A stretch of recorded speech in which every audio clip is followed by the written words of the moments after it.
local startup called Socrata, and it's pretty cool because when I joined them, there were like 30 people, and now they're like almost 200 and quite a successful like startup. So that was a really interesting experience.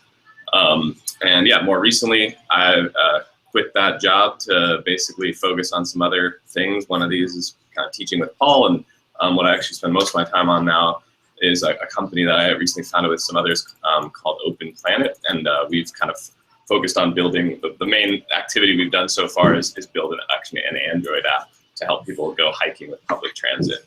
So yeah, you know about that. So yeah, so that's kind of where my Android experience comes from. And yeah, Paul, did you want me to like demo the app now, or?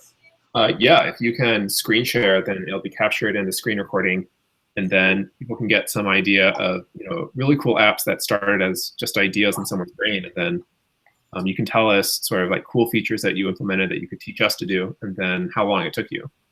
Cool. All right, I'll share just the Android screen. Make sure, yeah, let me know if it's not working or something. Yeah, that looks great.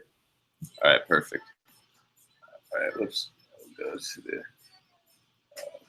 Yeah, and you guys, if you want to play with it on an actual phone, feel free. You can download it on the Play Store for free. So, so yeah, this is what you'd see when you first log in. But yeah, basically these are, we're starting off kind of in Seattle with the ideas to kind of scale globally, hopefully, because you can actually do lots of hiking all over really the world with public transportation. It's just a lot of people don't know how to do that because it's not very obvious and planning is difficult. So this is kind of trying to help people plan hikes without a car and make that process a lot easier. And eventually we're going to expand to more than maybe public transit, like maybe ride sharing. Like, in general, it's just about helping more people access the outdoors. That's kind of what we're kind of focused on.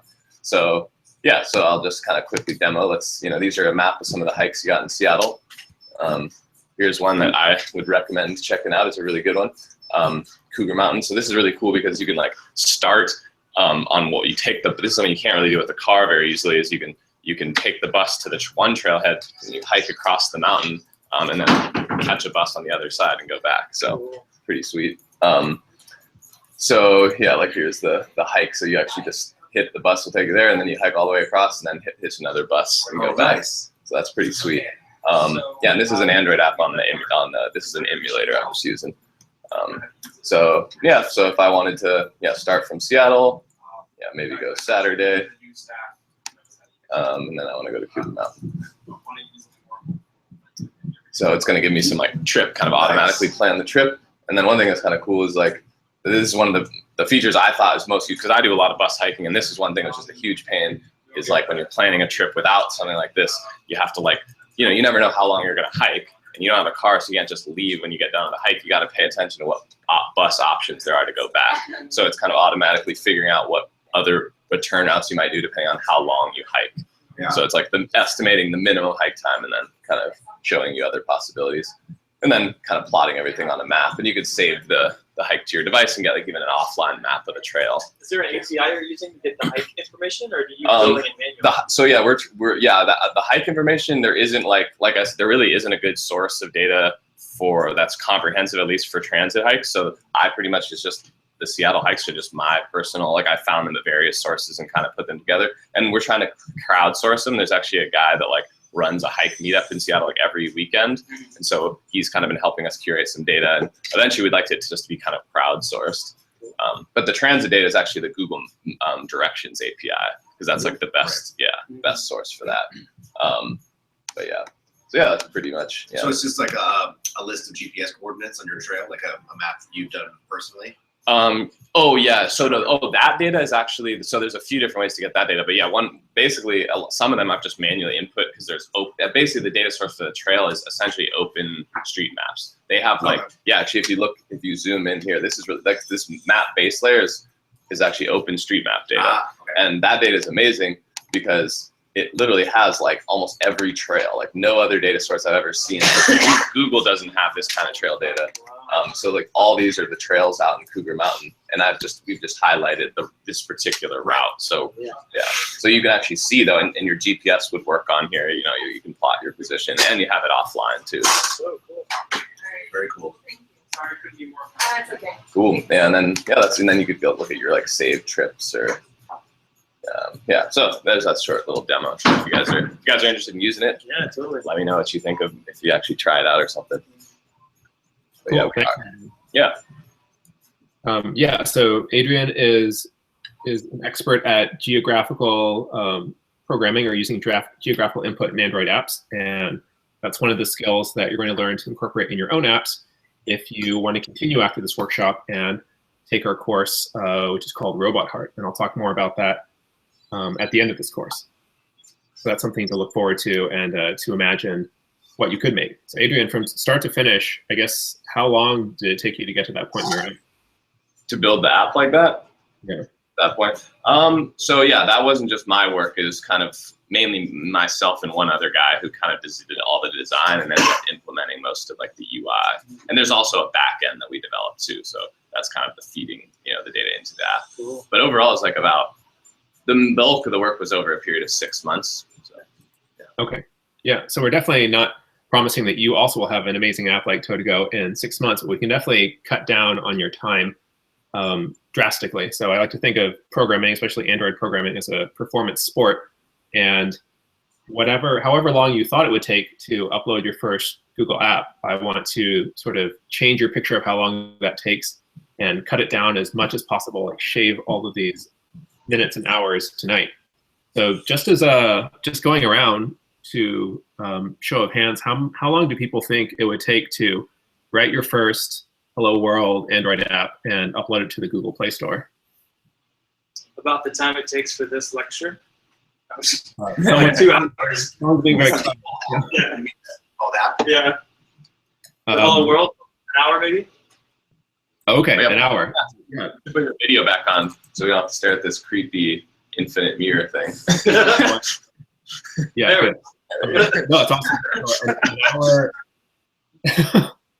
An hour is one estimate I heard. We'll do our best to get there. It'll actually take maybe 30 minutes to a few hours for Google Play Store to approve our app once it's uploaded, but it will definitely be available later tonight, and we can send out a link when it's available. So there's no iterating process on. It's pretty much automated. They'll do like automated testing to make sure there's no like severe issues, stability issues, I think, and they don't do any like human evaluation, I don't think. Cool. So there must be like thousands of Hello World apps on the There are, yeah. Yeah. you can They find them too. At some point, I'm going to go through and clean them up just as a public service, like all the apps we've uploaded anyway. Yeah, so Adrian talked about Totago. I'm going to talk about mob programming, which I think so far only Adrian has participated in before. Bill, you've never seen it. Jason, probably you've never seen it. But yeah, so how many of you have heard of pair programming? Yep. I've heard of it. Cool, yeah, so pair programming is what is so-called an agile methodology. So it involves, instead of one person programming by himself or herself, 2 people programming at the same computer. And one person does the typing, they're called the driver. And the other person does advising or heckling or kibitzing, it provides guidance. And that person is called the navigator. And the idea is that the 2 people together, the driver and the navigator, produce higher quality code and get stuck less and make more progress and have more fun than either person by themselves. Because when you have someone there, you're less likely to surf Facebook or get stuck. You have someone to ask questions with. And it also improves code quality and reduces bugs. So mob programming, as you can probably guess, is generalizing that to the whole room. And in this case, the whole room is 3 or 4 people. So, bigger than a pair program, but you can imagine, I've used this in classrooms before with 20 people. And so imagine 20 people all working on the same thing, all staying engaged, and students being able to teach each other. So not always relying on lecture from a single centralized teacher. So mob programming is meant to be question and goal driven. So we're going to have some goals and write this Hello World app, and you're going to take turns being the driver. There's still one person coming up, and about every 5 or 10 minutes, Adrian's going to facilitate and lead the session. He's going to ask each of you to come up and actually do the typing. And I know that can be kind of stressful and uncomfortable, but that's our job as teachers, is to make you uncomfortable for your own good. And when you're up here, your only job is to type what people tell you and not to worry or think too much. In fact, you can think as little as possible. Thinking is fine, but it's everyone else's job to tell you what to type. So don't worry about getting it wrong. You're just the instrument through which thoughts flow from the room onto the computer, and you're going to use Adrian's computer. So the goals for today, we're going to set up an Android environment on all your laptops. And this is the one exception. So normally in mob programming, everyone shuts their laptop, and there's only one laptop, which is the one presenting. But for you, I'll let you leave your laptop open. And when you're not up typing, you can be waiting for Android Studio to download, or the APK or the SDK to download. Because our goal is for you to walk away with a working environment that you can use when you're back home. The second goal is to write a Hello World app. And this Hello World app will say Hello World. And when you touch it with your finger, it will flip and say a goodbye message in a language of your choice. I chose Auf Wiedersehen, which is German. And then third goal, we're going to upload it to the Google Play Store. And then the fourth goal is to understand the basic Android workflow process. Does that sound good? Yep. Yeah. Cool. Let's go. So if you haven't already, send me your email by direct message on Meetup, or you can email me at paul@invisible.college, and I will send you a link to the screen recording later, so you'll have it forever and ever, and also a link to the notes, which are a GitHub Markdown document right now. And that's a special bonus just for attending the workshop tonight. So on to the main event, you coding. I'm going to change my screen now to show the notes, Adrian, and you can change, you can switch over to Android Studio. Cool. Should I share my screen then? And yes, you should share your screen.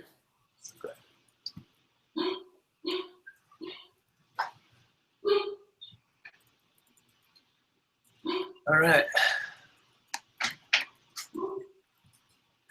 So,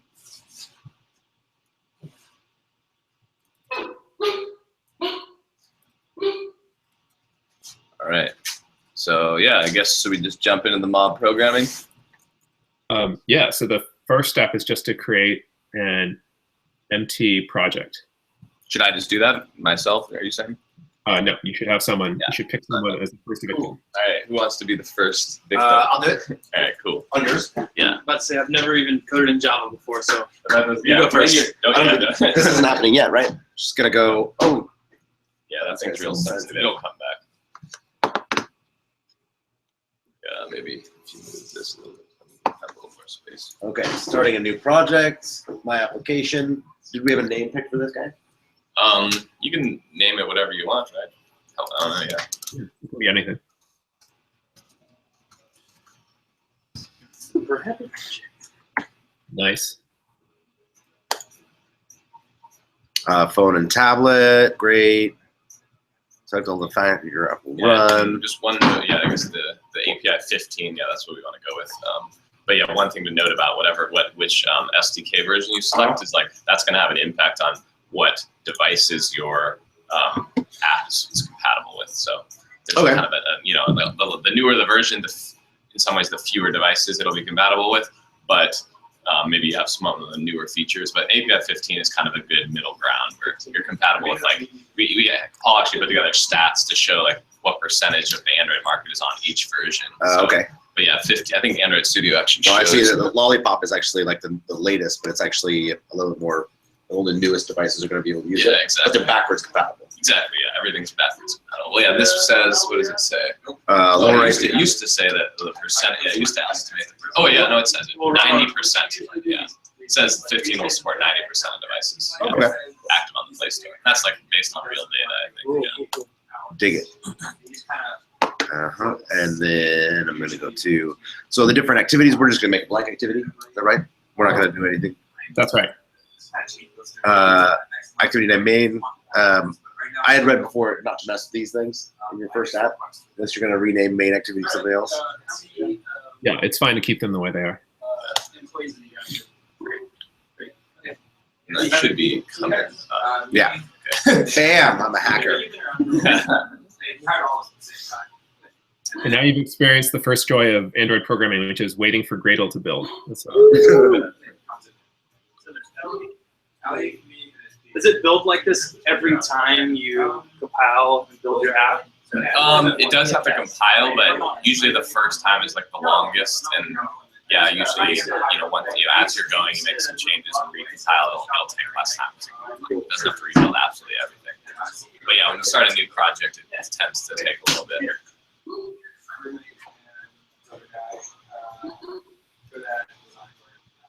Building the sidebar.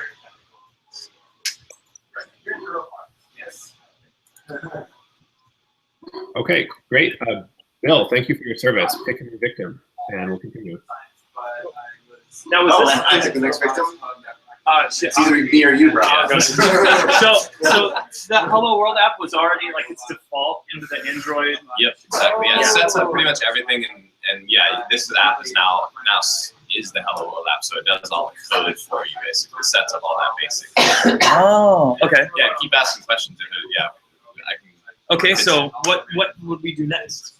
Yeah, so I guess the goal at this point is we want to, the first kind of thing we want to do is, the goal for the session, I guess there's kind of some stretch goals, but like at least the first goal is to basically set something up so that when you tap Hello World, which is like called a text view, in the app, or tap or click on the emulator, then it will change that text to say goodbye world, or goodbye and something, or whatever you want really. But So do we have to make that text view tappable, or is that something that? exactly, yeah.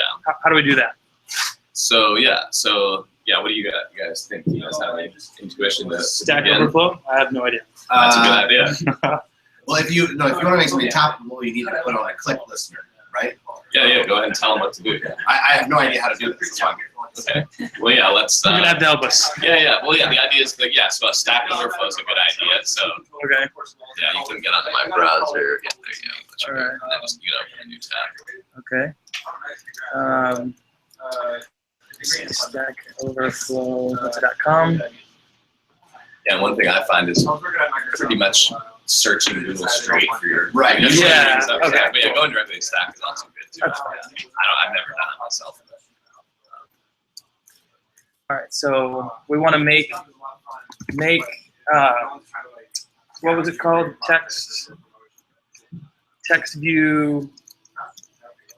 but yeah, you said What was the function we want to do? We want to make that text view something. You want to make it interactable and not just, or is it already interactive? I mean, like, when you interact with it, what do you want to do? Like, So the idea that what Paul was saying is we want to tap it and have it flip over and then say goodbye Okay. on the text. Okay. In my version, I actually have it's actually called the context main XML, but there's actually a view. Okay. Oh yeah, design. Click the design tab there. Where is that? Am I in the right? Down. It's on the bottom. I'm sorry. It's on the bottom of the screen there. Aha. Okay. Yeah, and now you should see a little phone on the screen, but I don't see it in your version. Do you know why that is? that's a good question. My version has it. Yeah, I've seen that before. I don't know why mine does that. Yeah, I wonder why it's not in there right now. Yeah, usually. Yeah, Paul, do you have any ideas on that? Why it's not coming up with it showing the open problems? Yeah, I think it's slow. It looks like, and if you. Yeah. See, I noticed actually I've got a couple more options here than you have on your tab too. Yeah, it looks like my Android Studio is just a little out of date, so that you got to update to get that functionality. Okay. Well, if I were doing it that way, the thing that I would do is like click on this guy. And that's actually the text object. Okay. You can edit the preferences of the object itself. In your case, you don't have that. And we're already on the frontier of my understanding of this, so. Yeah, no problem. Yeah, so basically, right now what we have is like kind of the main components. I'll just point out is the main. If you go back to where we were, I guess go back to text. Yeah, this is the actual code. This is the view, like you mentioned. Right.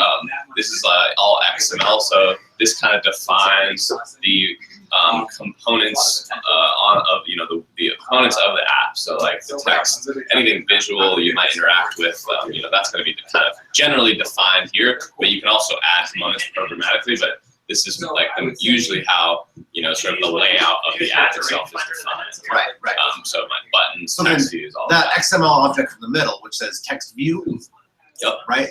That is the text thing. Exactly. Yeah, that's what it says. Is it possible to zoom in a little bit? Oh yeah, that's right. Let's do that. Is there another? Zoom I in. got my text on there. It's okay. Yeah, let's. This took a minute last time to figure out, but I think I Try that. It works. Ah, there you go. Perfect. Cool. that pretty good. That's much better. Yeah, so you can see here the properties guy. Okay. You can see Android text. There's the text. So you can change that text by typing in new text, right? Mhm. You can say like "Hello World" or "Hello Invisible College" or something like that. Okay. And you see it when you clicked on it. It actually referred to a string, which is a "Hello World" string. Uh-huh. Which is a resource in the resource folder, which is a resource called strings. Okay. So we don't change. So you won't want to change this here Okay. because it's actually changing a reference to the string. You could actually remove that and turn it into just part A of the literal text, string, right? Yeah. So and then also other things like it says the layout and things like that. So now if you want to, and this is what I'm here to learn is if you were put in a click listener, like something to do on a click, Mhm. then you would write it in there. You would add a on click do this. Like in Right? And in that here, would you run mean? the activity or something. Yeah, that's one way to do it. Yeah. Okay. Is there another way to do it? Yeah. The way I usually do it is just programmatic. Like I just put the listener attach the listener to the object programmatically in the activity code. That's just like, I think both ways work. Can you show me how that works? Yeah, we can go through that. So I'll just point out a couple other things. So if you go up to Java, the Java folder, see the Java folder on That one? the left. In the tree there. Yeah, there you go. Mhm. Expand that up. Okay. And then go to above. Yeah, that go inside the top folder. Okay. And then there's main activity. So basically that layout file activity main, the kind of nomenclature is important because activity underscore main, that maps to the class, which is the activity class called main activity. Wait, I'm sorry. Where are you saying activity underscore main? Here? Yeah, so see the name of this layout file? Oh, yeah. Yeah, it's called activity underscore main, and that nomenclature is important because it corresponds to the class, which is called main activity. Right. Yes. And so if you go over, see the tab there called main activity? Here? No. Here? Yeah, there it is, yeah. Uh-huh. So Aha. this is actually the code which Android Studio automatically generated for you. And one thing that's kind of interesting, maybe this is because my Android Studio is out of date, it kind of generated some like code that's not even valid for this version of Android, which is kind of weird. That's why there's some red lines. So that's okay though. These two methods you don't really need. Yeah, Paul, yours doesn't even do that, right? It's weird how mine does. Mine just like generates that random code. Yeah, you can just delete those two methods. The override, or where are you talking about? Just the bottom two methods. Yeah, on create option menu and on option item selected. So all that, kill it? Yeah, just kill that. Yeah. Okay. So now what we have is this on create method, which is this is actually when the activity is first created. So say when you first boot up the app, it's actually going to execute that method on create. And that it's protected means nothing can overwrite it. Protected, in Java, what protected actually means is that this method can't be accessed outside outside of this class or any class. It can only be accessed by classes that inherit that class. Got it. So if it was public, then I mean other classes outside could access that method. If it was private, that would mean only that class. So protected is like in between public and private. Got it. Got it. Okay, so only descendants of that. Yeah, I believe that's the case. Yeah. Okay. Exactly. All right. So how do we access the text or the text field, or how do we touch it and mess with it? Yeah, good question. So do you guys have any guesses how to like programmatically access? Yeah, that's a good thought to access. Well, basically, you want to grab, if you will, the reference. We want to reference that hello world text view, right? Right. Oh, everyone. I also want to briefly that there is the notes that I you can use as reference to, I broke it down to sort of 7 sub-steps to accomplish the goal. You don't have to follow those sub-steps, but they might be useful to you. And Adrian, maybe I should send you that email too so you have the link. Oh, we got the link. Yeah, we're already looking at it. Is this it? Yeah, thanks for that suggestion. All right, so that's the wrong one though. Let me. Oh, it's not this one? There's an updated one which I created in Slack. Let me. Oh, okay. Here, I'll find it. Is it in the Learn Android Slack? I'll send it to you. I'll put it in Learn Android. Yeah. There it is. I think that's the same one I had. It's slightly different. Oh, okay. Oh, it's dash book. Okay. I see. Yeah, it's my failing of creating many similar but not exactly the same sounding things. But I'll get rid of the other ones too.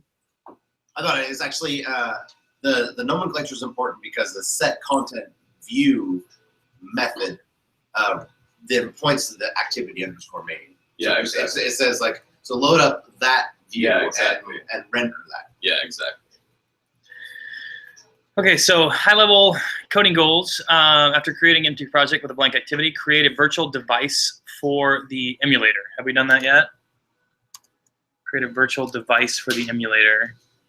I think on Adrian's computer, he's already done that. He's already robbed you of that learning opportunity, but you could still. No, actually, I haven't done the. I use Jenny Motion, so I don't use the built-in emulator. So maybe it's you know. Do you guys want to learn how to go through set up the emulator? I just put mine on my device directly. Okay, yeah. I find that easy. I'd like to do it because I have no idea how to do it. Yeah, Please. Yeah, let's do it. All right, so create a virtual device for the emulator. Okay, how would one go about doing that? Is that Scroll down. There are some suggestions. There are some helpful screenshot images that may suggest to you how this would happen. Okay, so create an emulator. Choose a running device. So you have to click the play button, and this is a good thing to do just because you know, right after you create an empty project, that's a working Android app, and if you click play, you want to be able to run it and see right away that it displays hello world. So go ahead and click the play button. All right, I think I did. This little guy here. Yep. Yeah, I clicked that. It's grayed out. Is it? It's loading actually. If you're looking down the bottom right, you can kind of see. Oh, I see. Yeah. Got it. And this is kind of hiding. Let's hide that. So you can see what oops. Not sure what that just did, but whatever. You can still see the screen, right, Paul? I can see your Android Studio, but I don't see any virtual device chooser. Yeah, it's still loading. Gradle is still thinking. Yeah, Right, so seasons are changing, beards are growing. So while that's changing, let's see, what are some of our goals? So create a virtual device for the emulator. Give the text view an ID. In the onCreate method, have that text view programmatically set its display text to hello world from a string resource. The hello string. Okay. Choose a running device. We'll do we need to click launch emulator? Yeah? Yeah, we can try using the built-in emulator. Launch emulator. And that's what you have on your computer.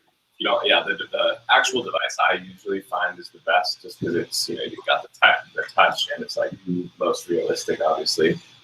So I recommend that. But the emulator works. And then also, if you really want one really cool emulator I use is Jenny Motion, which is kind of a separate thing, but you can boot up like literally like pretty much any Android device with any version, and it's actually like very representative of that device. So you can. That's what you were using with the thing, right? Yeah, exactly. Cool. Yeah, so it's cool. So for example, like when you just use the normal emulator, it's just kind of a generic device. But a lot of times things can be pretty different. Like say you want to use a tablet versus a smaller device. Sometimes something that I had in the case with a Totogo, like well, there's a bug where in one, for some reason on devices that have larger or higher density screens, there was like a whole thing was just completely white instead of showing the text we expected. Weird. So that was kind of, so it's like certain bugs and such can happen only on some devices and not others. So it's very useful to be able to test on a few different of the devices with different screen sizes that kind of represent the general landscape. What's your Jenny thing called? Yeah, it's called Jenny Motion. Geny MOTI. So that's Should we do that where it says choose a running device? We could use that, or you can learn how to actually set up just the default emulator. Well, let's do the default because that's all I have right now. Yeah, So that's useful. Yeah. and then it says my AVD 0 or Nexus 5. Sounds like Nexus 5 is more reasonable. Should I do that?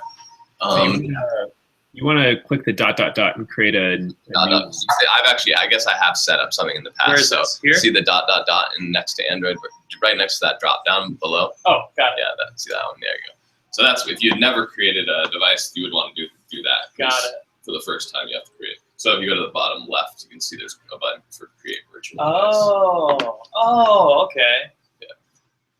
So I guess I was wrong. You can emulate, I guess, more specific devices with the built-in one, but I find Genymotion to just be better. It's faster too, and yeah, it also has cool stuff like you can set the GPS, and you can mimic GPS coordinates and stuff. Cool. So, all right. Well, I will just randomly. and I've had a lot of problems, like for whatever reasons, with the built-in emulator. Just like sometimes just like crashes. Yeah, I find it really slow. Really slow, yeah. And it crashes. Yeah, Genymotion's actually like, if you want to use it for commercial use, you have to pay, but for normal use, it's free.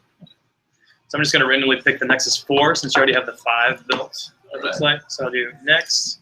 And then select the system image. What is this, like the version? Yeah, that's kind of like which API version of Android, yeah. So is there any particular one? yeah, you could use, let's try We're doing like 15. one that has like, 15, that's a good one. 15. Is there a particular 15 I version? think 23 would be best, actually. Which one? 23. So the Okay. 8664 image with Google APIs. That one or this one? That one. Okay, cool. All right, so I'll hit next. So it's Nexus 4 API 23. It's got the size, the scale, it's portrait. Used host GPU, yeah? Yeah. All of those settings are fine. API 23 is Marshmallow, which is the latest Android, and Google APIs include things like Google Maps and Play services, and we won't use them in tonight's workshop, but this is a nice image to have later in case you want to use extra features in the future. Cool. So we'll just do finish, yeah? Finish? Yeah. Sweet. All right, so. That's going to think for a while, probably. Think for a while. That's pretty quick. All right, so I'm going to select that one, and then do I just double click it or hit this thing down here? Or hit play button? All right. Thanks for bearing with me. Like, this is totally uncharted territory for me. Yeah, this is what it's all about. That's why it's helpful to have teachings. Yeah, it's like there's so much stuff to know. Did it build or is it I think still? it's still, in the Still bottom loading? right, it's still doing something. Got It's like, there we go. Oh, cool. All right. So I'll set him off to the side. And then should I close this device manager? Or do I leave it open, or does it matter? You can leave it. You can close it, please. Yeah. Close it? All right. So I'll close that guy. Did it kill it? Oh, it killed. No, it's still there. All right. So choose a running. So I should do this one because it's running, right? The emulator? Exactly. Yeah, I think, is it already, might already be like, kind of Just a question though, if you, are there emulators that go all the way back to like old track phones and things like that? If I wanted to make an app for that? like the oldest Android. Or just if you have a flip phone that's not really like a smart. Is that Android? If it were Android. Yeah, I think so, yeah. If they're Android, yeah. Yeah, I think you can get probably the oldest Android that's out there. Yeah. I would assume, yeah. As long as they still, as long as, I mean, it looks like they go back pretty far. Do you happen to know, Paul, if it goes back all the way to like the first few Android versions? I think the images you can download probably are like Android, like API 8 or 7, which is not literally the first image, but it's pretty old. Yeah, like I was actually thinking more like, rather than older, I was thinking more like for, like if you're working at for developing countries that don't usually have smartphone adaptation, they usually have like flip phones or non-feature phones. Yeah, they actually use a lot of Android. Right, Yeah. exactly. So like, can you use this to develop for those phones as well? Yeah. Yeah, it's because it would be a good it would be very representative of how it might function on those phones. Yeah. Yeah, and I'm sure you could look up statistics on like a given country, what are most people using. Yeah. Yeah, I actually saw I went to there's an Android meetup in Seattle. And I went to you that can go one. ahead and choose the Nexus 4 emulator and click OK. Right. Figure out how to serve the development world And better. what this will do is install the Android app. You'll see some messages, but it's copying the app onto the emulator, and then it's going to start it up. Pretty interesting. Yeah, like people were actually like using just incredibly old versions of not only the API for Android and the operating system, but also like sweet. people would sell apps on like discs, like flash. So we've got the super happy so project, they can go to the place and where it I was like, doesn't do anything because we didn't tell it to. Right, so on the emulator, when you click with your mouse, that's the same as when you click with your finger. And hopefully by the end, we'll actually load this on an actual Android phone so you can get the visceral thrill of clicking it with your finger and seeing it change. Cool. Okay, so data costs money. Yeah, exactly. all right, we need to give the text view an ID. So we got that. Give the text view an ID. Oh yeah, don't be reliable long enough. Yeah, long enough. Exactly. Yeah. That makes Alright. sense. ID. All right. Yeah, I so actually just got back from I spent about 2 months in Southern Content. Oh yeah, it's pretty interesting. There, like, there's amazingly good coverage of stuff. Like it's slow internet, but like out in like rural villages in most every country I was in, like really cheap data. Like if you could access the internet in tiny villages out in like nowhere. It's pretty interesting. So I'll format it the way that you have it formatted in the slides. Yeah, I'm pretty anal retentive about having things line up.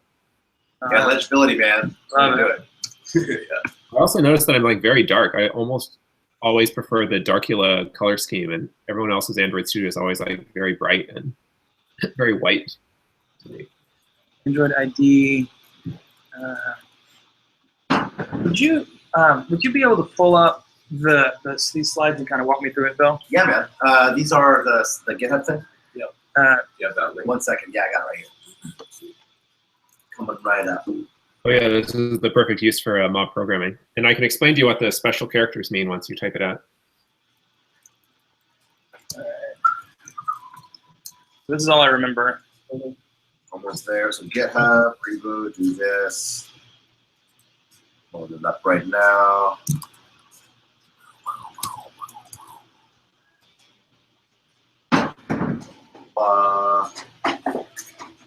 Am I missing session 0?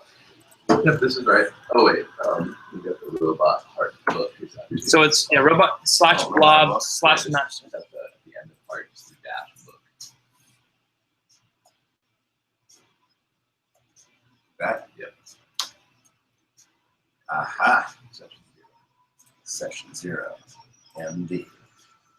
Okay. 1 sec. Back on track. Okay. So are we following the image file, or are we adding change on click header to text? Oh yeah. So we gotta register the on-click listener. So we're still pretty early on. High level goals. Oh yeah. So that's create emulator. We did that. Create text view with an ID. You did that. So that's what I'm doing right now. So did I do that Plus right? ID equals hello. Remind me, what was the plus in the ID? Yeah, the plus is just how you just have to have it kind of part of the syntax. What does that mean exactly, Paul? I forgot. So it means like it needs to add existing resources. There are two kinds of resources. One is built-in Android resources, and one is your project's resources. And the plus is going to add this ID to your project resources because it's not built into Android. Not everyone's app has something called Hello View, but yours does. The plus means add it. Okay. Okay. So if you did not, you would be referring to like default devices or default objects that exist in every Android setup? Yeah, that's right. Oh, cool. Okay. So whenever you create your own object, is that what these are called? You'd always use a plus whenever it's an original, whenever you make it? Yeah, if you're setting the name, the identifier for that object, yeah, Okay. which is a non-default. Okay. So we did that. You have created the ID. Okay. On create, set the text. All right. Where's on create? So let me interrupt here and say this would be a great time to switch drivers. Okay. So even our third observer, if she's still there, I would like her to come up and introduce herself and do some typing. Oh, I was actually just on my way out. I'm not feeling too good tonight, but sorry about that. Okay. Some other time. Yeah, definitely. Cool. Thanks, guys. Nice to meet you. Yeah. Nice to meet you. See you later. Do you want to take the. If you want to switch, that's fine. That's cool. I'm down. Yeah. That's the click listener. All right, so we got that, and so on create set the text. So that it looks like it. So in the tree on the left, looks like under res, and then there's values. Is that open? So under res, no, res layout. Open up layout. Open up layout. And the tree on the left. Oh, I see. No, maybe that's yeah. not right. So in here, there's a map and then there's values. So expand the values. Map and values. Oh, yeah, here we go. Bam. And then click on strings.xml. Sweet. All right, so here we are going to, it looks like action settings, we're not going to change anything. So this looks like. So what are you guys trying to do right now? We're trying to, on create, we're trying to set the text. Yeah, that's right. Oh, okay. Yeah, right. What this file defines is basically string resources. So for example, the hello world text, you can actually, that text is actually here. It says like string. Yeah, like the text for this text field is actually referring to the value. And the reason for that, just as a background, is this makes it really nice if you want to localize the app, right? So instead of hard coding all of the text into your app, you put it into a string file like that, and so that all the English text in your app is in this one string file, or maybe a couple. But then if you want to do the app in Spanish, you create another string file with the same. And then actually Android has built-in stuff to automatically localize, because devices have a language, like a particular device depending on what country you bought it in. Change it to whatever XML. Exactly, as long as you define the translation for your app, right, as a new string file. Yeah. Okay, so it says skip over. Actually, skip over. It says. Let's just create a goodbye string. Is that what you said, Paul? That's right. Create a goodbye string. Sweet. All right. So underneath the hello string, we're going to create a new XML tag that says string. It's going to be exactly like the other one. Strings name equals quote goodbye underscore string. In quote in angle bracket, and then we're going to do Auf Wiedersehen, which is AUF space WIED ERSEHEN. Almost. And it's a W instead of a B. If you want to make it bigger, if you do Command Shift plus, it'll make it all bigger. Oh yeah, that's right. Command. Yeah, for some reason it's per window, which is very odd. Yeah, sweet. All right, so we got goodbye. I think that's right. Exclamation point if you feel so inclined. Oh yeah, sure. We'll do 2 exclamation points to deviate from the original. Exuberant. All right, okay, cool. So we added the goodbye string. Now we're going to create the on-click listener. Okay, this is you again. I'm switching off. Switch. Okay.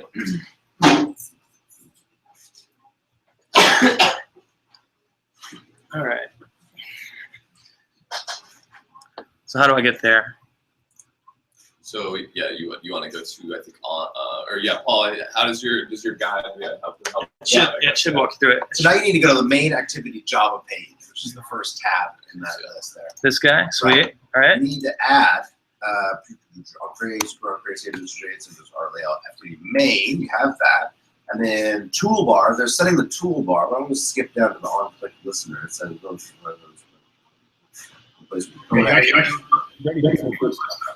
But you need to edit on click in the class declaration. Push Alt Enter. Well, not you need to type implements on click listener. So after action bar activity. After action bar activity. So above the override? Yeah, but before the curly brace. Up here. Before the curly brace. Yeah, so see where it right. says extends, yeah. You're actually modifying this class declaration so that it it implements this new interface called onClickListener, which means that you promise that it has this new method which will handle what happens when the user clicks on the text view. So put a space here and then hit return and a tab for formatting. And then you're going to type implements view with a capital V dot onClickListener. And feel free to use the tab complete. When it suggests an answer, you can press enter to accept it. Is that it? Good. And Yeah. boss. Why is it giving me the squigglies? Is it just formatting? Is it want us I to? think it's because there's no end brackets. Yeah, you have to have the. You created the opening brackets, but you need the end brackets. Is that right? It should be an in bracket down here. Yeah, well, that one is fine. If you hover over it or you press Alt-Enter once you click on it, then it will tell you what to do. Which is one of the useful things about Android Studio. Hover over the red lines. Sit there for a second, see what it says. Yep. So Alt-Enter. Okay. Implement methods, make main activity abstract, add import for Android.view.view on click listener, create tests, create symbols. So what this says is that view.onClickListener is an interface, which is just a collection of methods that you promise that main activity has. And right now, main activity isn't living up to the promise. So what you want to do is choose implement methods, and that will automatically create these empty methods which fulfill the promise. Okay. So I just. Yeah, Yeah, so go ahead. press OK. Okay. What it's going to do is actually create the method that you're promising to implement by saying at the top, implements onClickListener. Oh, so it's building. It just built in the method. Yeah, it's Now kind of like a code complete thing. Yeah. Oh, interesting. Yeah, the keyword implements basically usually will suggest that this class is implement. It has to have methods that are defined by the interface called whatever after the word implement. So in this case, it's view.onClickListener. Yeah. Got it. So one method that the only method that you're required to implement in onClickListener is a method called onClick. Okay. It sort of makes sense. I think so. All right. So we got it. So what's next? Can I ask an intermediate question though? Yep. About just how the syntax is going here. Of course.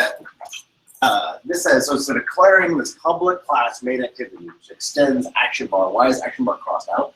Yeah, that's a good question. I think it's because there's something weird with my the SDK because of the update. So yeah, I usually, for some reason the auto-generated code kind of puts some bogus code. So I recommend replacing that with just a normal activity. Just the word activity. The word activity. Action bar is basically like a type of activity that has an action bar in it. Okay. And now it's underlined again. So it's saying that it does. There's a couple of things here before this statement is complete though. Yeah. So it says there's kind of a run-on sentence here, Yeah, right? exactly. It extends activity and that activity implements Exactly. this. The activity implements it, right? yeah, your activity. Main activity implements it, not activity itself. Yeah, activity is extending activity. So activity is the Android class that basically all that code inside of the Android is part of the Android API called activity. And that class contains all of the code that actually creates a screen in Android. That's like the activity. Okay. So by extending it, you're basically Extending that object. exactly Okay. extending that object. And then saying that, and then implying that that activity implements the onClick Yeah, listener. your activity, which is an activity that extends the normal activity. Right, class. right. Oh yeah. This main Main activity, which is your this- our class. Your So we made up main activity. Yes, exactly. That's where we're programming right now. Yeah. Aha, got it. Okay, cool. And So we then- could call main activity anything we want. We can just call it, we're Yeah, you first can- activity. making an app. All right, Yeah. cool. And then one other thing to note is you see that keyword override and onCreate. There's a method called onCreate in the default activity class. And so we're actually overriding that method and then saying, don't do whatever the activity said to do on onCreate. We're going to do our own. Well, actually, it's doing both because when you say super.onCreate, it's actually calling into the super class, which is activity, running everything else onCreate, except which is right. like setting everything. And now then after that all happens, then our onCreate method executes. Yeah. And which if is it's set content view. yeah, exactly. Okay. And and you got if you notice the activity is red there. So do you guys have any idea how to fix that? I could press Command Enter and then see. I could either import. You got to import the class. So you imported the library. Exactly. And declaring that particular class called activity. So import the class now. And then it's going to add an import statement up top. And it's actually, you can't see it, but it's in the dot. There's actually a list of libraries that it's added. So okay, so it just did that. Yeah. It's like a whole bunch of code that says everything you need to know about the activity that we're not going to mess with. So with the tiny bit that I know, so this is like, if we were in C, this would be like an include. Exactly. Got it. Exactly. Sweet. Okay. All right. So we're importing everything. We importing the activity so that we could extend it into our own main activity class. Is that right? All right. And then our main activity class is going to implement the view.onClickListener. And then because we've required it, we have it down here. So this method onClick executes the code that's not written yet. Okay.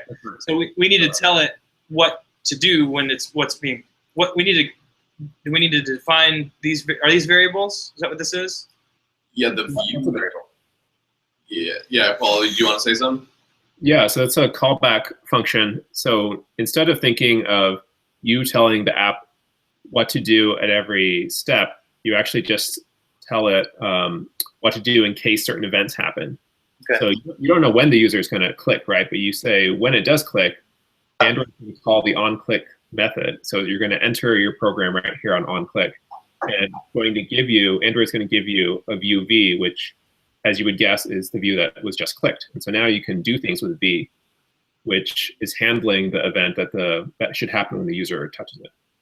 So do we need to tell it what v is, or is that just? Yeah. So I think in the notes it should contain more code that does the right thing to v. So v is generic view, which is any view. A view is just a generic Android word for anything that on the screen. It's basically like a box, which you can click on. But in this case, you know that v is actually a text view. You may not always know this, but in this case, for the simple app, we know that it's a text view. And what we'll do is we'll cast it, which is basically a way of fudging in programming, where you say a variable is of one type, but I really know that it's a special subtype, which is a text view. So a text view is a subclass of view.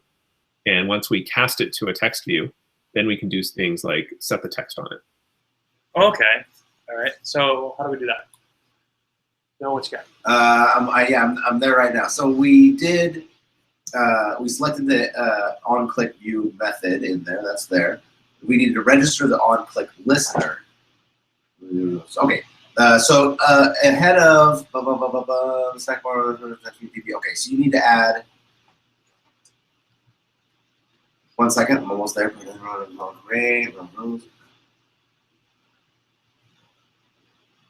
Okay, so after, one line down, after that, but before the next brackets, you're going to put in this the text view definition. So you're going to say text view, which is camel case, TEXTVIEW. Camel case means, but capital T. Their word for that, capital, when a camel case word starts with a capital letter. Screaming camel case? Like that? What? Screaming camel case or something Screaming like that? camel case? I need to remember. I looked all that up one time. I'm going to look up the special name here. And then you're going to add, you're going to call it TV, Like lowercase, so space TV. uh-huh. And then it's going to be equal to. And then in parentheses, it's text view again, same thing. That's the cast of your basic casting. Exactly. Next to a text view class. And then, so outside of the parentheses, you're going to go find view by ID, which is a not screening camel case. There you go.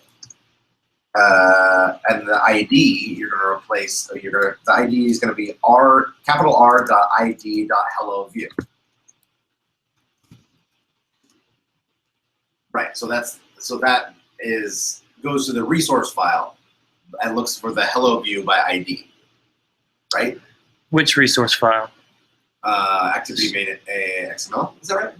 Yeah, that's a resource file. Yeah, that's the actual layout for the main activity. Yeah. So that's where it would be. Yeah, looking at it, right? Yeah. Remember we defined earlier. We defined the ID right. of the view to be hello view. Yeah. By name, right? Yeah. Yeah, that's the ID. Yeah, all right. So syntactically, what's happening? So go to the no. Actually, I know this. Go to the content main XML. Content main. It's the tab up on the top. Yeah. This? Yes. Yes. Isn't that it? It's weird what's happening. I think the emulator might be doing weird things to my computer. Okay, there we go. Okay, There you go. Okay. Yeah, there you go. Okay, so you see where ID equals hello view, right? So Android ID equals hello view is the name of that text view. So we created that. So we said that we have a text view that was already filled out that was going to be a string of hello world. And this string, this is just a variable right here that's pointing to the strings over here. Well, more specifically, the hello view. So this is a string in the resource file, but right here, this is the ID, and it says ID is hello view. Now go back to the Java. You see, it finds view by ID, hello view. So r.id, hello view. So it found that view by ID. So what's R? It just refers to the resource file. Resource file, okay. Yeah, see Is everything in the resource file? see that directory called res over there? Yeah. Anything inside of there is a resource. And that's just R points to that directory. Right. Yeah, it points to something that is a resource which falls into that directory under maybe one of the subdirectories. Exactly. Okay. Yeah. And your so look for in that folder for the things that are in the IDs, and then. So how would we do hello that? view. Where would the things with the IDs be?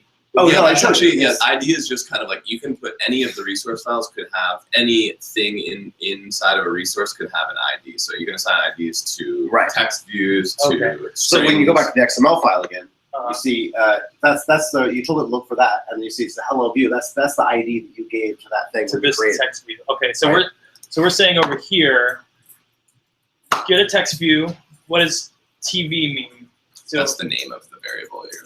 Yeah, we've assigned it. so we're declaring the variable called TV. We're saying that it is going to be a text view. Right. That's its class. No, Yeah, class. that's its Type, yeah. that's its type. Yeah. So and then when we do the equal parentheses text view, what's that? Is that just reiterating the same thing? or is it- Yeah, it's actually casting it. So yeah, so this line of code actually should be inside of the onClick method. So this whole line really? should be up here. Yeah, because what we're doing is or did Paul do it something differently? I think yeah, the one has yeah. it on the outside. Oh really? Yeah, that might be an error in there, Paul. Right? Unless you intended it to be outside. No. Oh, see, we're doing it a little differently So there's always encoding. There's many different ways to do things. So in this case, anytime a click action happens on any view, then it's gonna execute this onClick method. The slides you're looking at is basically attaching a listener to a specific view. And that's what we want. So we want a specific text view, the hello world text box, when we want to tap that. Because then if we added a different one, we don't want them all to be reactive, right? Yeah. In this case, we only have one, so this will work. Okay. But In this case, you're right. You probably should put it inside there, so it's referring to the correct one. Okay. Yeah. So we're gonna. Makes total sense. And actually, in this case, this might be, in a sense, whenever the user taps on any view, we want to just, that's what this is saying, which, might be what we want, right? Maybe we don't care that they're just tapping on that particular view. We just care if they tap on anything. Okay. Exactly. But what if we wanted it to be very focused and specific? Does this do it or this does not do it? So let's say we had Now it's multiple specific. views. Now it's specific because it's referring. It's when that on-click event happens, it's going to go to that one and only that one hello view thing.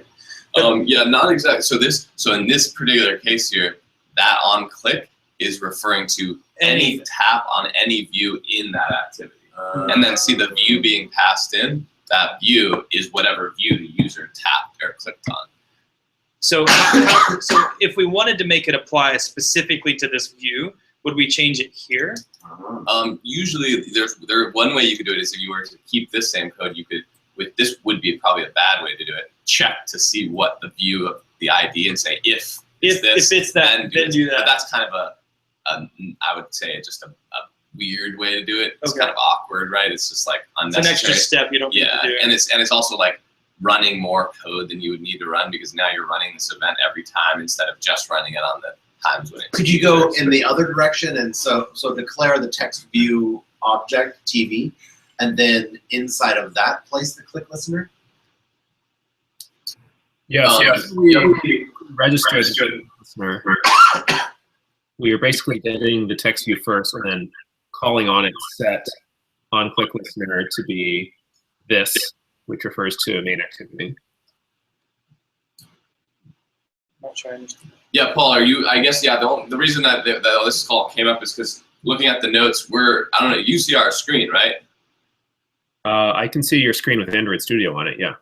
Yeah. Because this code is different than the code in the guide that Bill is looking at. Yeah, no, that's fine. Actually, when it's different is when you understand why it's different. So it doesn't have to follow exactly my code. Yeah. But what my code does is, yeah, I mean, the code is correct as it is. Okay, just making sure you're aware of that, just so I'm just making sure we're all on the same page. So again, last time to double check. So anytime any view is clicked, it's going to go into this block of code, and it's going to declare the variable TV, which is a text view, and then... So that's not quite right, because we haven't registered this as an on-click listener yet. So that's another sub-goal further down. Okay. But right now, this method is never clicked because we haven't hooked it up in some sense. Okay. Yeah, so the sub-goal, which might make this more clear, because this question has come up earlier than in the sequence of sub-goals. What we want to do is, in line 18, we actually want to get the text view. So it's going to be a line which is pretty much identical to line 23. We're going to get the text view, call it TV, and we're going to call a method on it called setOnClickListener, and we're going to pass in this, which is the Java word meaning the object of the current type. Sorry, the current object of the type. So Bill, what do I do next? First, at the end of that text view on 23, okay, you're going to need to add a semicolon to indicate the end of that line. Groovy. Then, the next line after that, you're going to set up, I'm sorry, not there, but down on 24. We'll come back to that guy in a second. Okay. 24, put a new space there so we can start a new command. It's going to go tv.setOnClickListener. Oh wait, no, that is not correct though. The tv.onClickListener should be on line like 19, between 18 and 19. So we should finish that first. Okay. Yeah, I don't know if the notes actually say that. The picture I'm looking at. Yeah, so basically to finish this out, we want to do the same thing we're doing before, right? Where we're going to reference the hello view, right? Mm-hmm. So we can do it the same way we did before in that other line, right? Yeah, so the two lines are going to be exactly the same. And there's some repetition. There's a programming aphorism, which is don't repeat yourself, which if there's a way not to repeat ourselves, I would do it, but we can optimize it later. Is there a way to do that in this case? Yeah, so you could create a private method of main activity called TextView, and then you could retrieve TextView, you can find the view by ID once and store it in this private member, and then always access it.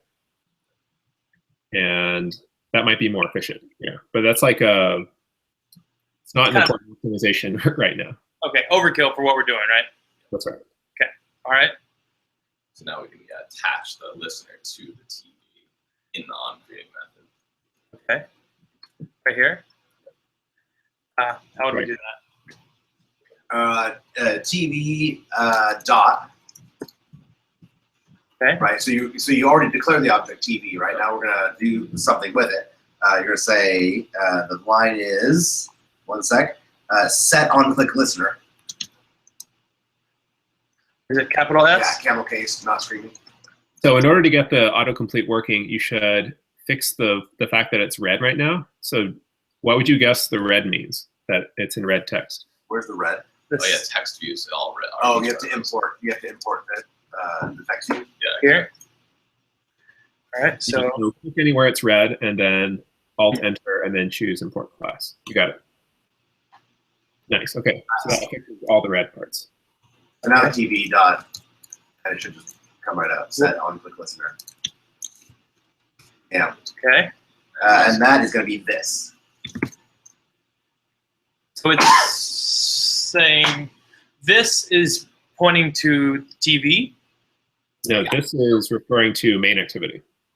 This is always the current. I mean, always refer in Java. This always refers to the class that you're currently in. Got it. Okay, so TV. So we're setting an on-click. So when TV is clicked, and it has to be within the main activity. Is that what we're saying? Or is it saying it's yeah, since this main activity implements on-click listener, then it knows that, you know, when it knows to call, you know, this is referring to, you know, this activity, which is an on-click listener, or which has a method on-click because it implements it. So then it's going to execute that on-click method. So okay, so this is where we're saying use the on-click method. This is where we're attaching it specifically to the TV view, text view. Yes. Okay. All right. And so this is just basically saying, okay, go up, make sure we're in the same object, same class, and then because we have an on-click listener, look for it, and this is it right here. It's pointing to this, and then it's saying that view, which is being clicked. Now we do something specifically to TV, because in this, I mean, we could create another text view and then call an on-click listener that could, in theory, do the same thing again. But okay, got it. Cool. Awesome. Now. Sorry, I'm taking notes also. That's all right. We want to get a goodbye string. Right. So then you're going to talk about text tab. So now go into the the on-click method. Yeah. You got that there. Good. RD. That's good. You're gonna switch to. Yes, I'm the idea. No. This hello.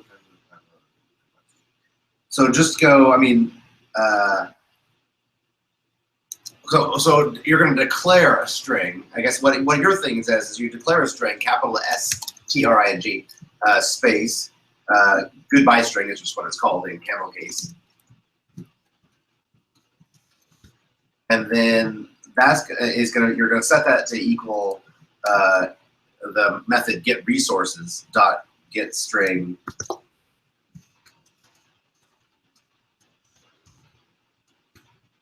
Yeah, there you go.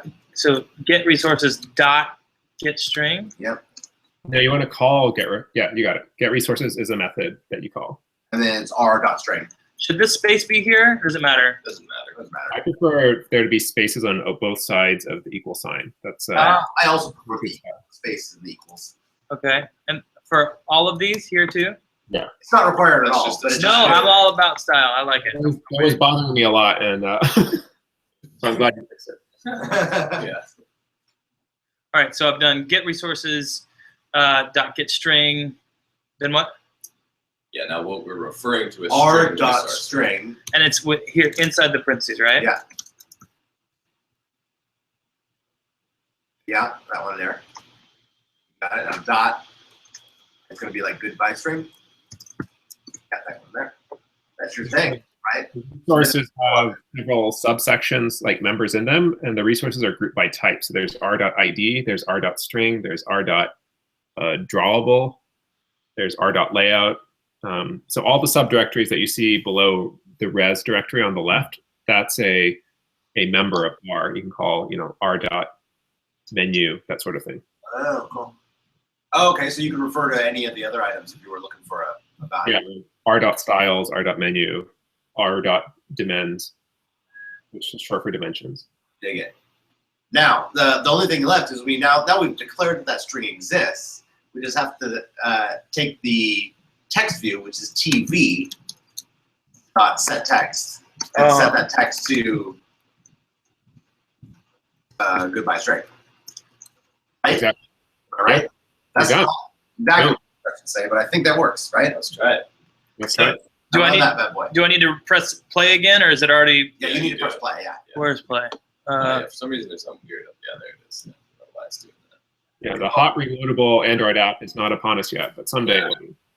graphics. Yeah, I don't like that Android emulator. It just kills the memory. So how do I know when it restarts? Just So yeah, if you look at the very bottom, it once it sort of stops saying. It can take a few minutes. Yeah. Aha. But yeah, it should just pop right back up on that screen.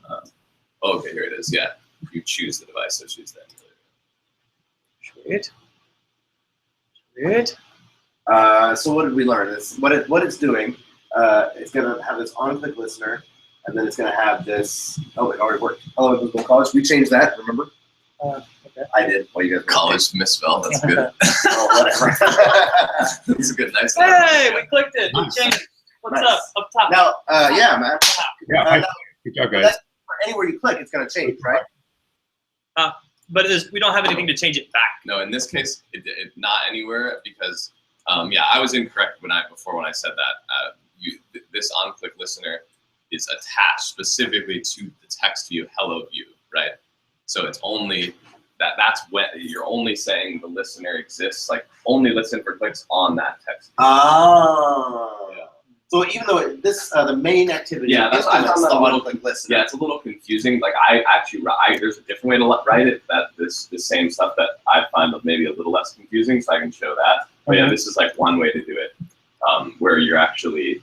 So this just implements it creates the abstraction of the on-click listener. Yeah, it's not even. and It's this is literally what just a applies it promise. to. Yeah, like saying implements actually doesn't do anything except says this class promises to implement whatever classes that class that interface is called has in it that are required to be implemented. If you were to take this part out, can you still create the on-click listener? You on the actually, yeah, side you of it? can. Yeah, you can. It's just It's just a different. Yeah, it's a different like syntax basically. Yeah. You said you had a different way. Do you mind just? Yeah, I'll just show. Yeah, Paul, you mind if I just show that real quick? Yeah, but then after that, I'm going to hustle you guys a little bit so we can upload this app and to the Play Oh Store. yeah. So you could just say like set listener new on listener, and then you do it like that. So it's kind of like creating the view.onClick listener. Yeah, so it's actually creating a class in here. So this is I think it's called a private class. Yeah. And then now it's kind of the same thing. See that now the on-click method is right inside here. So you don't. So in that case, so watch. So I'll just show. Oh, and then you just take all of this stuff here and you put it inside of this class. So that, Exactly. but then you're just kind of specifying like do this. But if this function becomes really long, can I set this way to call it somewhere else? Yeah, like that way. Yeah. So now I don't have to say implements.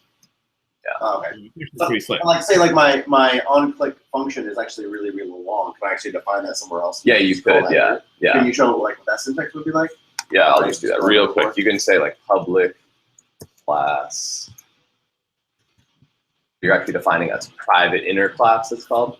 Oh, okay. Or actually it's public in this case. I can make it private. Probably better to make it private. And then I could say my click, whatever I want to call it, listener. And then say like, then in this case I would say implements. Because, yeah, just like we did up there, right. Implements. On click. Yeah, so then I could go put that in here, right? Do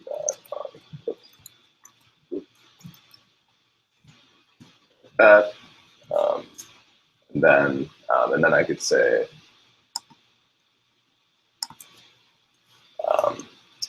my new.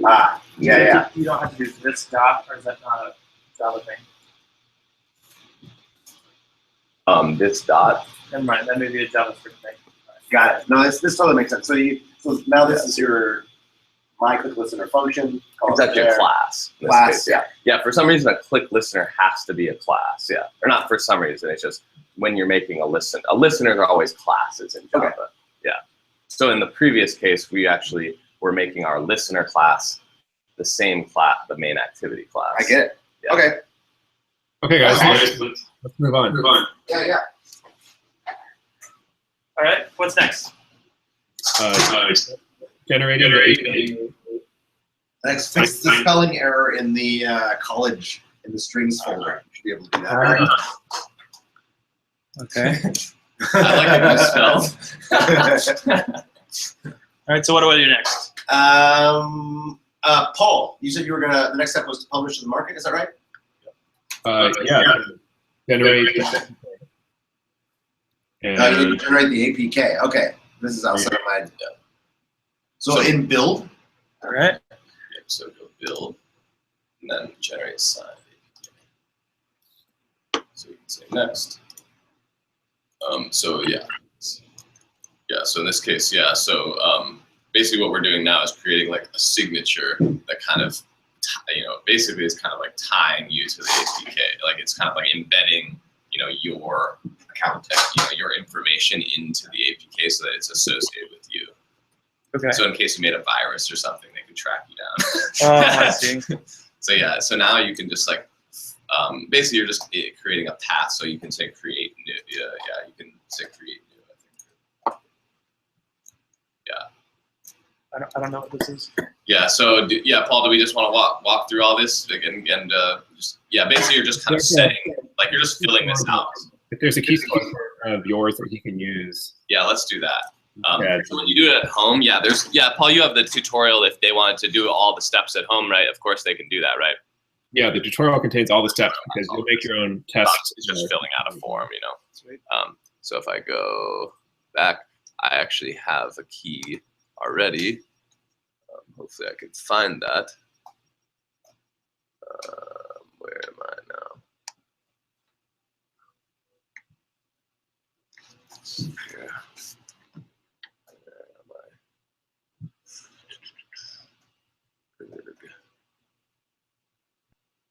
No, not there. Why can I search?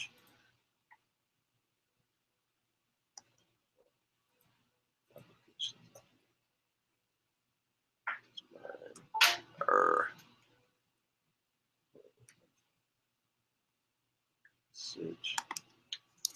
I have to find that. Application. I don't think I saved it in there. Yeah, that's for application. Like under Android Studio or something. I think it's in there. Sometimes it's in your home directory. Like mine. Yeah, that's what I think it is. Yeah. God damn it. Yeah, home. It's not. Users. Yeah, users. Okay, that's what I was looking for. Okay. Now I put it in documents. Teaching, I think. These ought to be in here. Robot heart.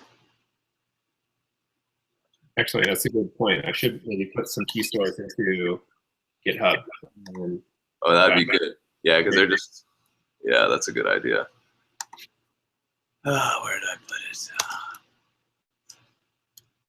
So you can also just create a new key store also.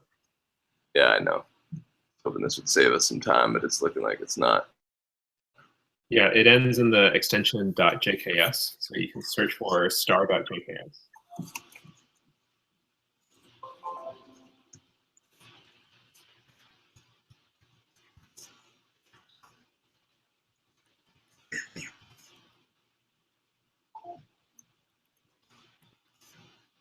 There it is, robot.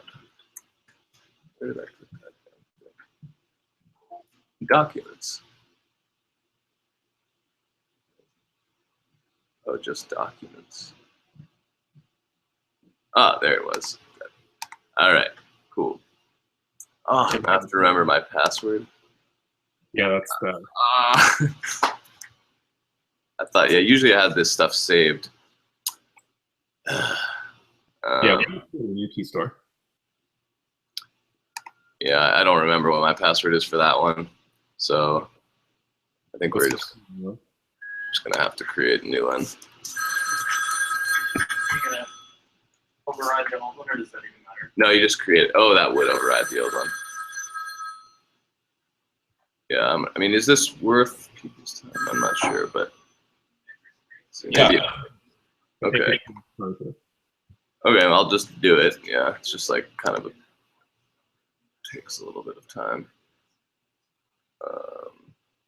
Well, actually, yeah, since we're at 8 o'clock your time now, yeah, maybe we can we'll just pause here because, well, it is in the tutorial notes. So Yeah. this happened in the previous workshops too, where I didn't end soon enough to upload it. But yeah, so next time we'll improve the process. We'll have key stores ready, and I'll definitely hold people to. It's good that we got to a lot of questions and answers. But yeah, it's always a rush to get to the part at the end where we actually upload it to the Play Store. So let's let's take a seat, and I'll say like a few comments about where to go from here, and then please stick around and stay in touch. So yeah, thanks for typing, Jason. Thanks. Yeah. And I'm gonna start sharing my screen again. Yeah, it's basically just fill out the form, and then it'll generate like this APK file, and you can just upload that directly to the Play Store. And we'll give you guys access to. And yeah, if you have any trouble, doing it at home, we can work through that with you too. Yeah, and I'll add both of you as release managers on our Google Play developer account. That'll let you publish apps. So normally you'd have to pay $25 and go through all the account setup, but you can just use our account for the next month or so. You can release as many apps as you want, just to play around with it and see what the process is like. Cool, thank you. Yeah, you're welcome. Okay. All right. So yeah. So what do we do today? We create our first Android app. Am I correct in saying that this is the first Android app for both of you, Bill and Jason? I've gotten this far before. Oh, okay, cool. But this is your first app. I definitely get it more now. I've never touched Java or Android or anything, so this is like 100% brand new. Awesome. So you have leapfrogged, light years ahead. In the future, if I were to teach Java, I would just start with Android, and everything you would teach on the command line, I would just start with on your smartphone, because that's what the kids are using. That's what's compelling. You don't want to draw lines and circles on your screen anymore. You want to draw lines and circles on your phone. So yeah, thanks for joining us on this workshop. If you can give us feedback really briefly, we'll give you a few minutes. There's a link here, which is pretty long to type, but it's in your email address. You can go ahead and open up that link in your email and let us know what you thought, what was great about the workshop, what we could do to improve next time. We'd really appreciate it. And then also, if you want to hear more from us about how to continue learning about Android in our follow-up course. So I'll give you a few minutes to do that now.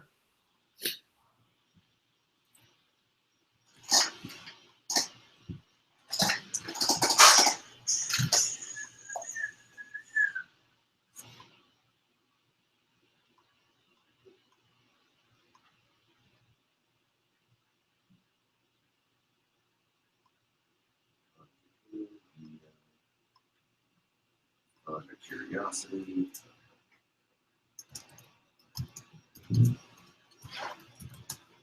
How?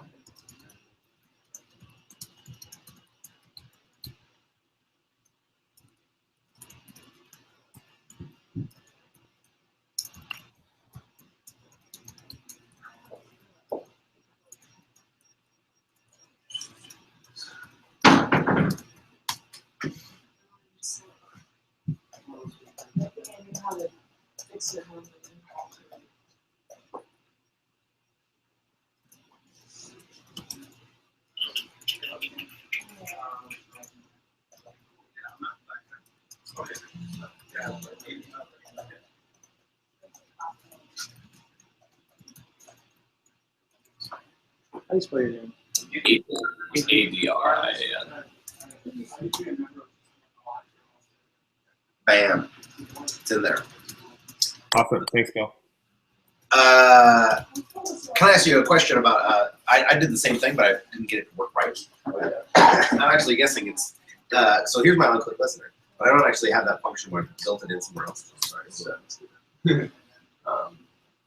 Oh yeah, I see. Yeah. So let's see.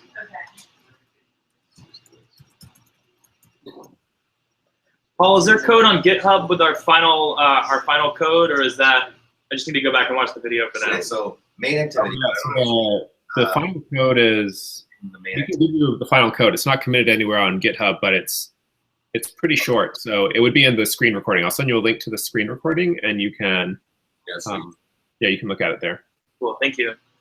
Or I can just email you the zip file of the project. it's not touching, right? Because that's because I haven't implemented it somewhere. But there's this on-click listener here. It's for another object, right? Fast, yeah, you floating action. And it has its own on-click listener in it, so it's not gonna, it doesn't duplicate over, does it? Nope, yeah, this is actually, I can't remember what the term is for that, but basically this is just like you're creating an entire class, like shorthand right inside here. Yeah, so instead of like defining a class outside, Right. the way I was showing before, or in our case, the class was main activity, and you're just making that class a listener class. Right. In this case, we're actually just creating a class and defining its contents all right in there. Right. Yeah. So this one, I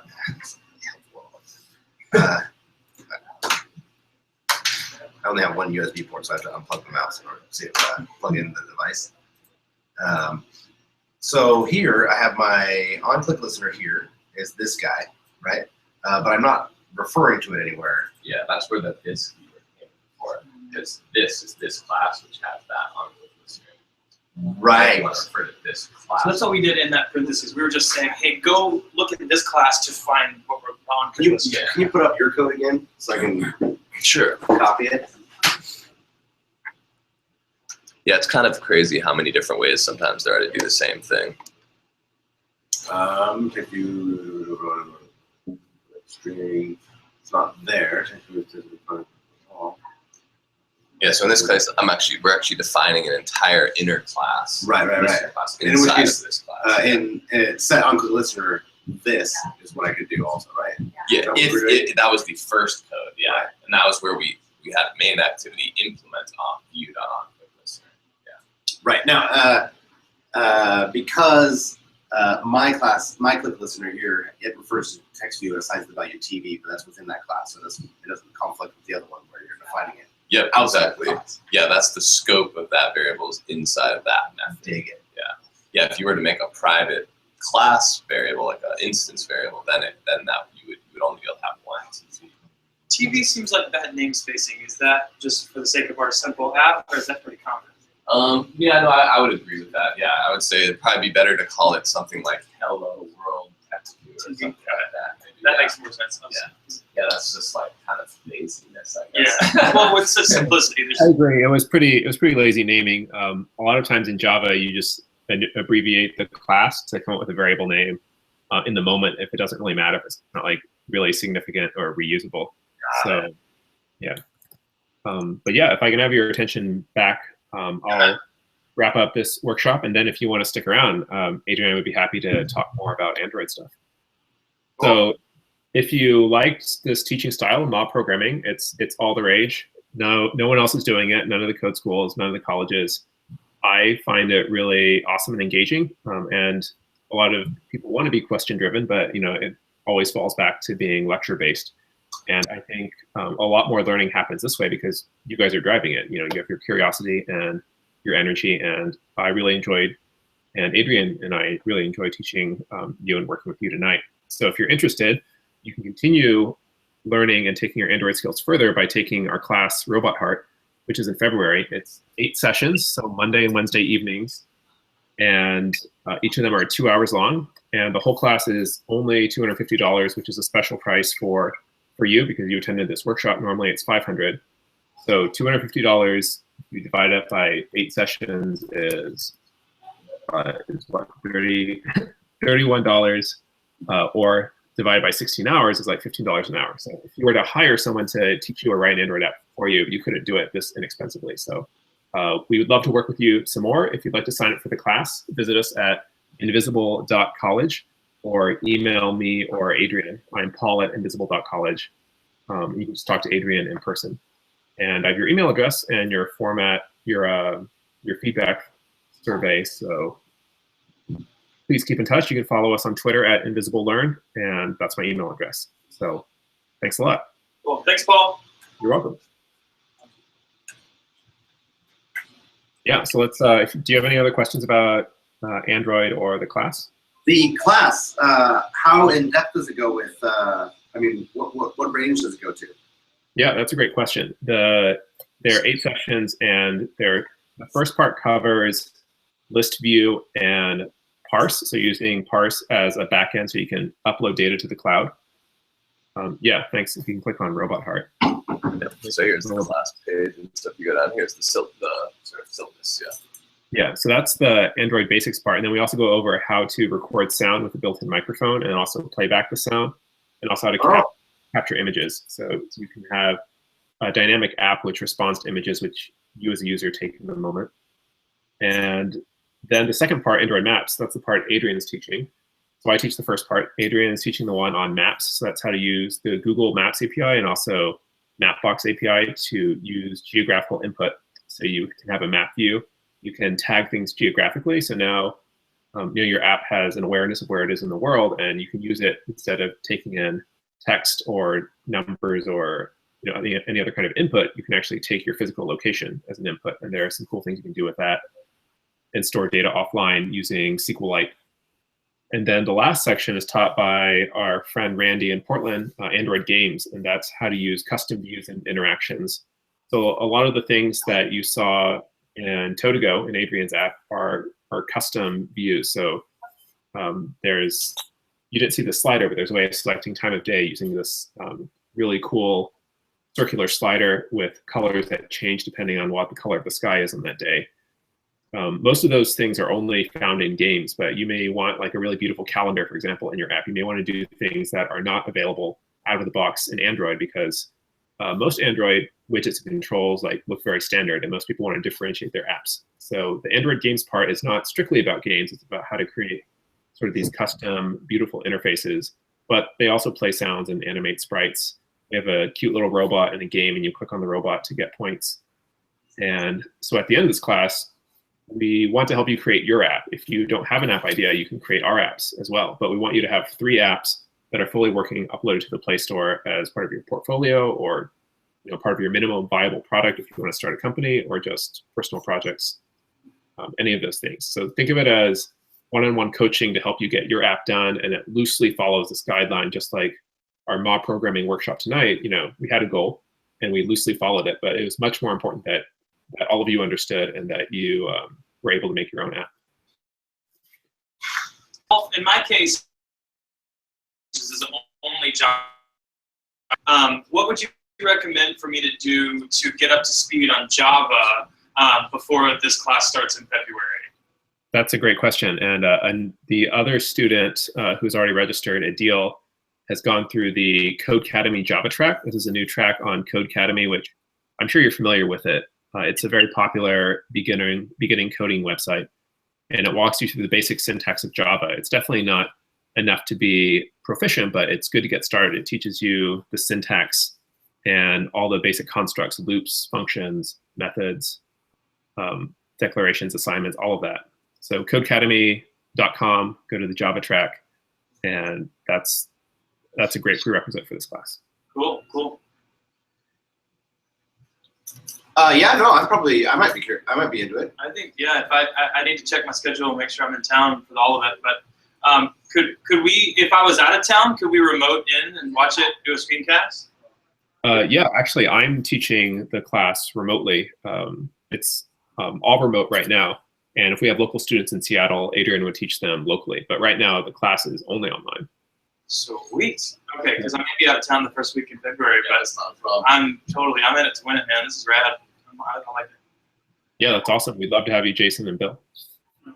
Cool. All right, I think we're good. Okay. I got it working. Oh, sweet. Yeah, nice. So that's good. What was it? Just It was exactly that thing. So I was setting. Actually, I wouldn't mind